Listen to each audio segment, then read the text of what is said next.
Isso. Oi, pessoal, bom dia. Nós estamos aqui em Boston. Aqui são 11 horas e 10 minutos e nós estamos começando aqui a terceira live do último dia do simpósio aqui em Boston. A doutora Alessandra está agora indo para o aeroporto e nós estamos realizando esse terceiro dia aqui do simpósio. Temos mais algumas novidades, alguns estudos interessantes. E só para, antes da gente começar, fazer uma retrospectiva aí do que houve, né? Eu acho que, assim, a notícia mais importante que teve até agora é sobre o Mazinitib, né? Que fica reforçado que ele está para ser aprovado pela associação, pela agência europeia. O FDA, que é a agência americana, está pedindo um estudo um pouco mais amplo, que deve ser feito agora em 2018, e se Deus quiser, ainda em 2018 ele vai ser aprovado e começa a ser vendido. Quanto ao Edaravone, ele realmente vem mostrando um bom desempenho mesmo, e a novidade que a gente tem é que ontem apresentaram uns posters que o Edaravone deve ser, eles estão testando, iniciando a fase 3 agora, do Edaravone em comprimidos.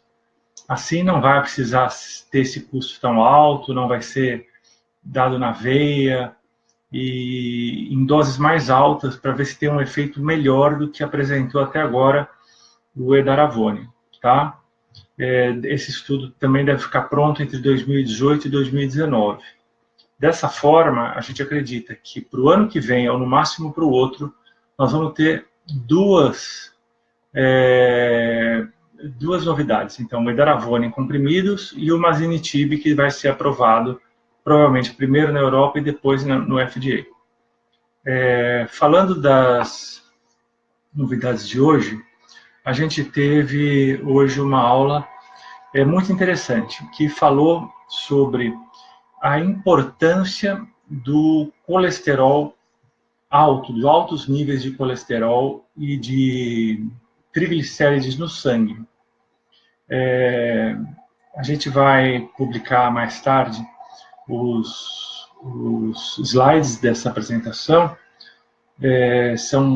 Foi um experimento feito com 128 pacientes e a conclusão é de que os níveis altos de colesterol e triglicérides aumentam em 3,5 vezes a sobrevida do paciente.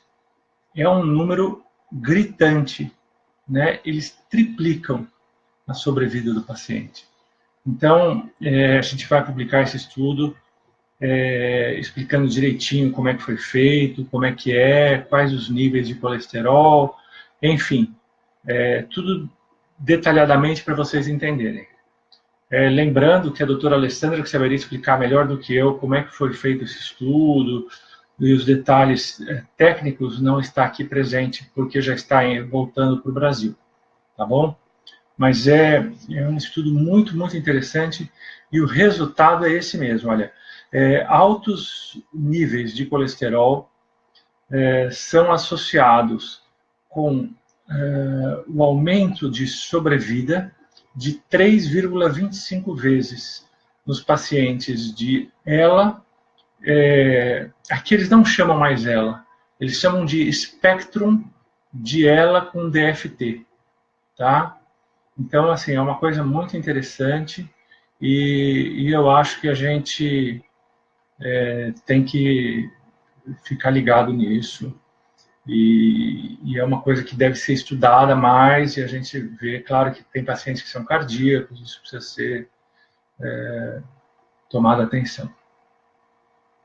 E aí tem as conclusões todas que eles falam, de como os lipídios influenciam no metabolismo, e os impactos na sobrevida com colesterol mais alto, etc. tá bom? E como isso muda os fatores de progressão da doença. Outro estudo que foi apresentado hoje fala das características clínicas e fatores associados aos pacientes de ELA de longa sobrevivência. E também foi um estudo muito interessante, onde é um estudo foi feito na China, e eles pegaram mais de 500 pacientes e estudaram esses pacientes com mais de 3 anos de doença e com até 40 anos de esclerose lateral. E fizeram um estudo bem bacana, que a gente também vai publicar os slides para vocês darem uma olhadinha. É uma graça a pesquisadora, uma pesquisadora extremamente jovem, e fez um estudo muito interessante. Ela fez um estudo diferente, baseado em nomogramas, que são gráficos de diagramas, onde ela cruza várias informações. Então, ela pega pacientes com menos de 3 anos, pacientes com mais de 3 anos, associa os fatores de riscos desses pacientes e coloca isso tudo nesse nomograma. Esse estudo inclui 553 pacientes chineses,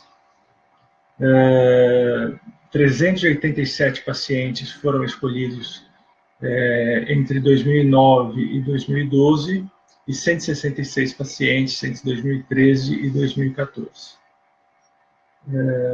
Deixa eu ver aqui, são muitas informações. Eles pegaram os marcadores hematológicos, como hemoglobina, eritrócitos, leucócitos, fizeram testes bioquímicos seriais, testes de funções de tireoides,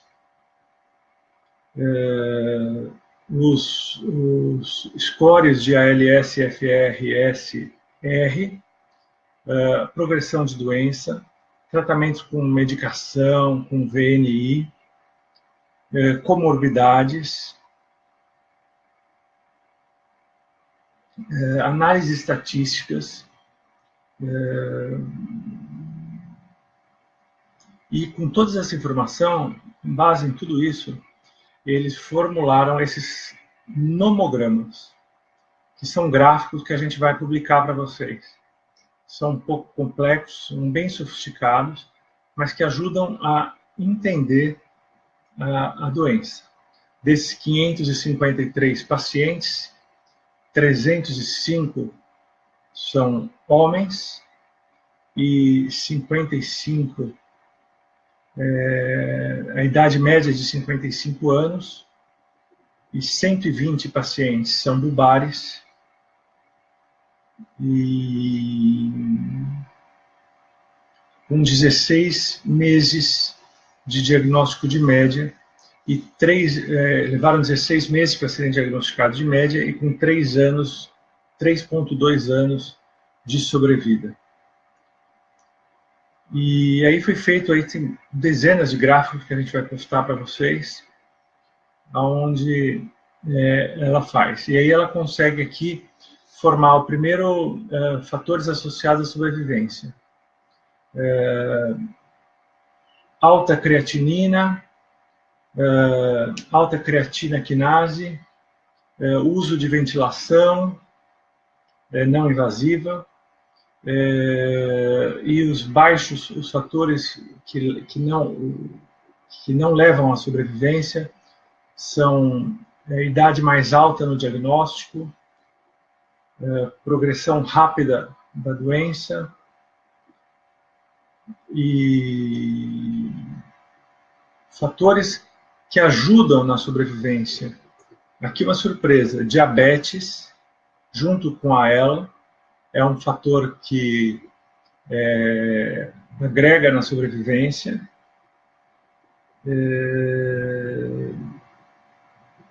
Que mais?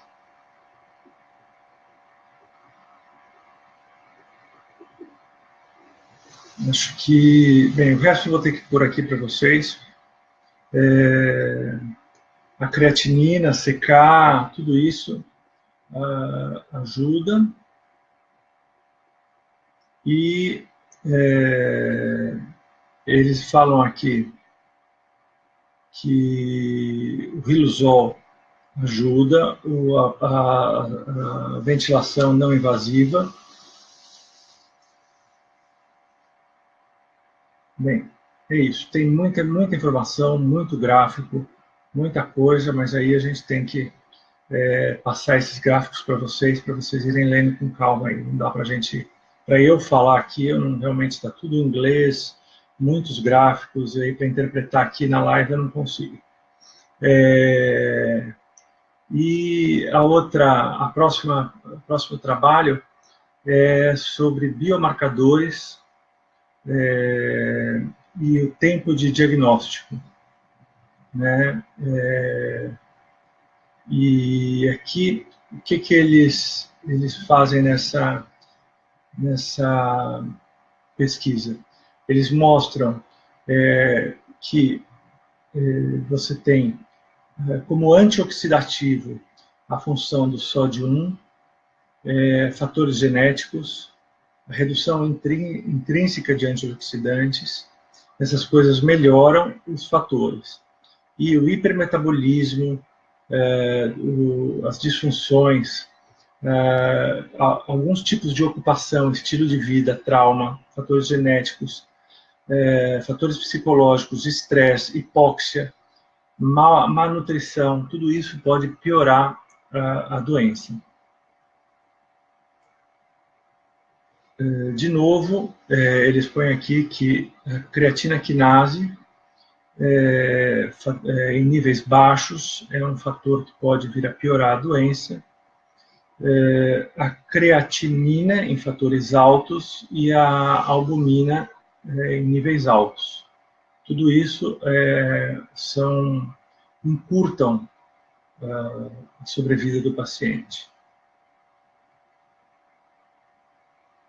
Aqui são os números, quantos 61% das pessoas que foram usadas na pesquisa são homens, e a idade média foi de 60 anos, e qual é o score dos pacientes, tal. Eu vou passar essa parte.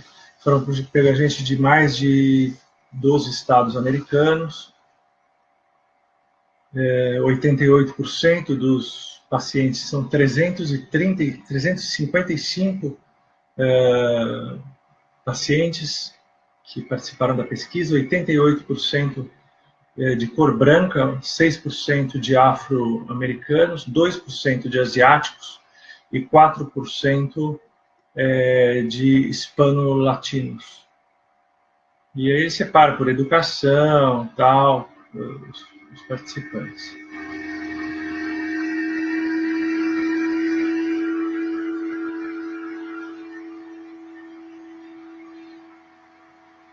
Aqui ele vai falando as descrições.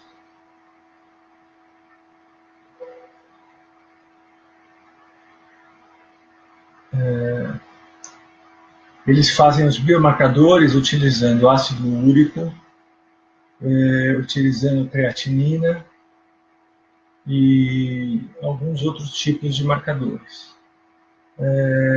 Eles usam o estresse oxidativo, as variações de estresse oxidativos, através de algumas variáveis. Eles falam assim, qual é a sua ocupação ou seu hobby? E aí as variáveis que eles incluem chumbo. Se você teve contato com chumbo, provável, possível ou nunca. Se você teve contato com pesticida, provável, possível ou nunca. Se você teve contato com campos magnéticos, né, que seria raio-x, esse tipo de coisa, provável, possível ou nunca. Então, esses 3 itens, chumbo, pesticida e campos eletromagnéticos. Então, são três fatores que eles consideram que podem mudar o andamento da doença. E aí eles medem quantos participantes dessa pesquisa tiveram contato com essas coisas, e aí eles vão partir agora para uma próxima fase para estudar esses pacientes e ver o que muda. A última pesquisa foi sobre vitamina D. O uso da vitamina D é correlacionada à esclerose lateral amiotrófica severa. Um estudo prospectivo. Já existem vários estudos de vitamina D. Um estudo de 2015. Não, 2015 é um estudo. Desculpa, 2015 é um estudo de esclerose múltipla, tem um estudo de Alzheimer, um estudo de Parkinson e um estudo de pacientes neurológicos críticos em 2017. Em esclerose lateral amiotrófica, a vitamina D, tem um estudo de 2014, tem um estudo de 2015 e tem um estudo de 2016 e outro de 2017. Nenhum desses estudos foi conclusivos. E o que ele diz é que é muito difícil você conseguir concluir se os pacientes ficaram melhores ou piores com a vitamina D, por causa que tem muitos fatores que influenciam nisso. Um problema de discrepância entre os pacientes. E aí ele faz esse estudo e o que ele revela? Primeira coisa, que praticamente todos os pacientes têm falta de vitamina D. E os pacientes que têm baixa vitamina D, abaixo do mínimo, que deve ser medido num exame de sangue normal, feito em qualquer laboratório, esses pacientes ficam piores do que eles deveriam ficar. Então, quem tem baixa vitamina D deve ser suplementado. Agora, ele não observa nenhuma melhora para os pacientes que tomaram vitamina D em excesso. Então, a recomendação no momento é que apenas os pacientes que têm falta, déficit de vitamina D, suplementem a vitamina D para que eles fiquem com a vitamina D nos níveis normais.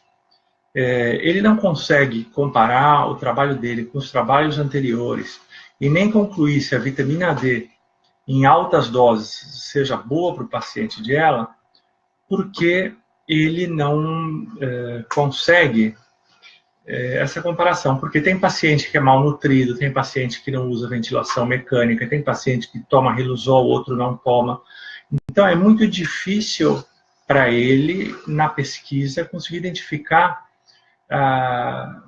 por que os pacientes não melhoram, ou porque pioram, ou porque deixam de melhorar.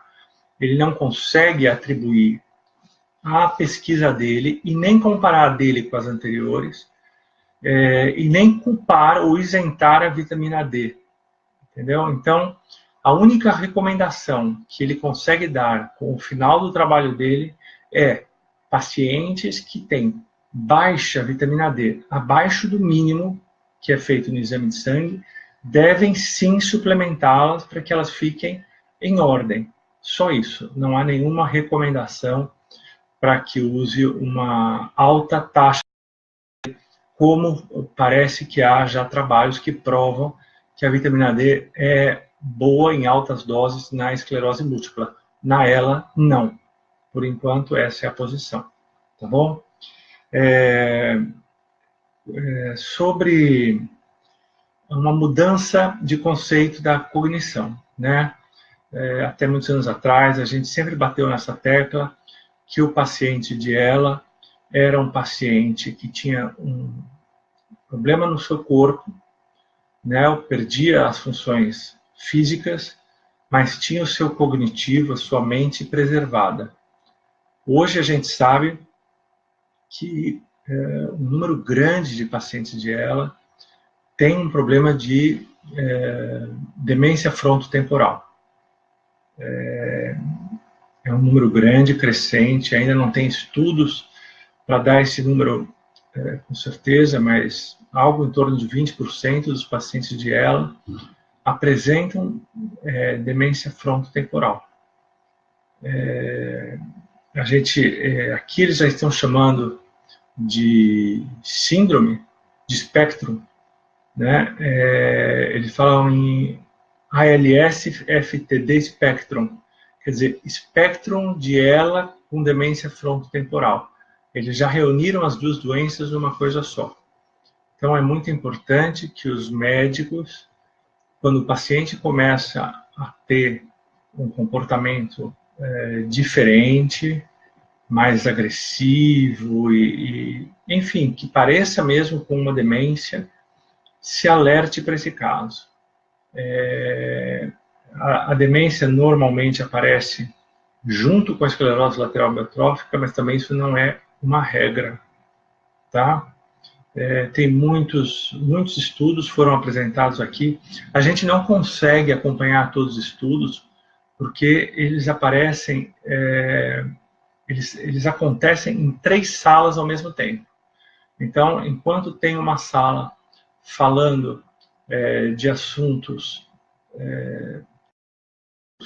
médicos, que são esses que a gente está acompanhando, tem outra sala falando de pesquisas que são pesquisas pré-clínicas, né? As pesquisas que acontecem com os ratinhos, os camundongos, pesquisas em vítreo, né? Que ainda são pesquisas que estão começando, que daqui a 10, 15 anos vão se transformar em estudos clínicos fase 1, fase 2, fase 3.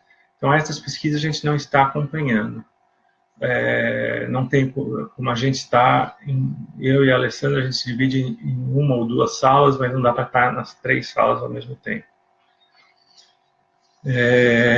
Só para terminar, o congresso, o simpósio se firmou muito em 3 mutações, né? A C9orf72, a SOD1 e a TDP43. Essas são as 3 mutações que estão sendo estudadas neste congresso, nesse simpósio. Bem, é isso. E aqui termina o simpósio. Deixa eu ver se tem alguma pergunta aqui que eu possa responder. Enilton, um grande beijo para você. Tamara, beijão. Jorge, amigo de Peru, abraços.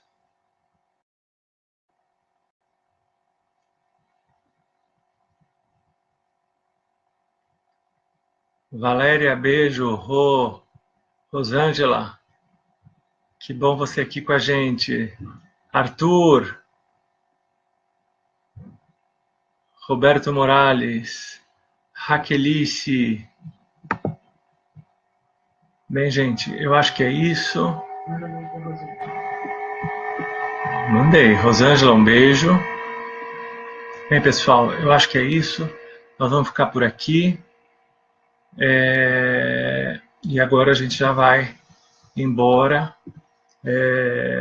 seguir viagem, tá bom? Um beijo a todos e muito obrigado. E mais tarde a gente posta os posters da publicação, das palestras, tá bom? Obrigado. E desculpem aí, eu sozinho aí fica mais complicado fazer. Eu não sou da área da saúde, eu insisto nisso. Não sou médico, não sou físio, não sou fono, não sou nada.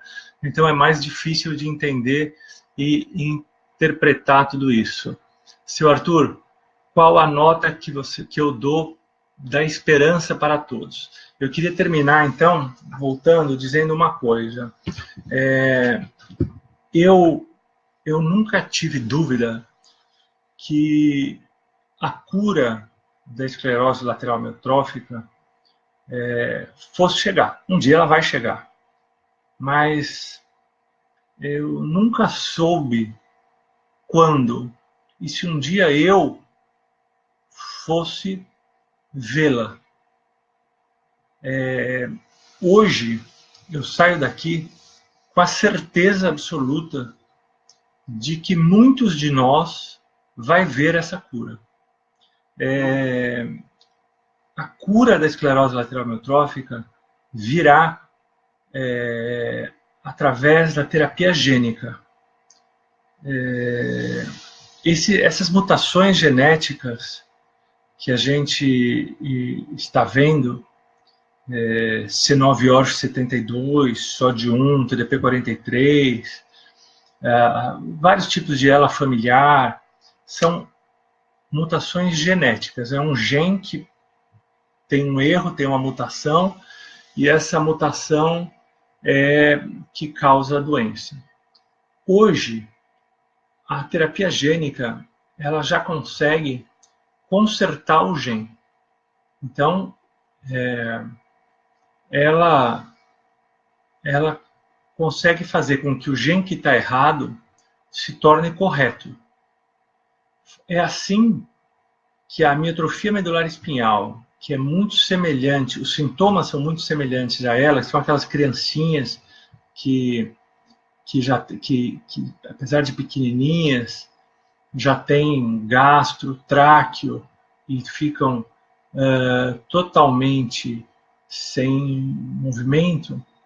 Hoje, eles já conseguiram paralisar a doença e já existe um medicamento que está na fase 3 da Roche, que é a cura para essa doença. É uma aplicação única que cura a doença. Qual é a diferença da AMI para ela? No caso da cura, é que a AMI, todos os pacientes de AMI têm uma mutação genética única.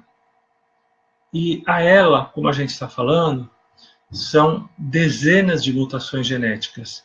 Alguns pacientes têm o SOD1, SOD1, outros têm o C9orf72, outros têm o TDP43, outros têm outras, e muitos, mais de 80% dos pacientes não encontramos ainda as mutações. Hoje, eles conseguem corrigir essa mutação. Estão terminando de fazer a correção da mutação da AMI. Eu acho que num prazo de poucos anos, vão conseguir fazer a correção da mutação da ELA. O que falta? Falta conseguir encontrar as mutações todas da ELA, né? Esse projeto, MIND Project, que é um projeto mundial que envolve dezenas de países, o Brasil entre eles, está colhendo milhares de sangue de pacientes de ELA, está colhendo esse sangue para fazer um estudo genômico de todos esses pacientes para ver quais mutações que esses pacientes têm. É um projeto mundial, vários países envolvidos, e aí vai estudar o genoma de cada paciente. Quando esse estudo tiver concluído, daqui a alguns poucos anos, vai ficar mais fácil entender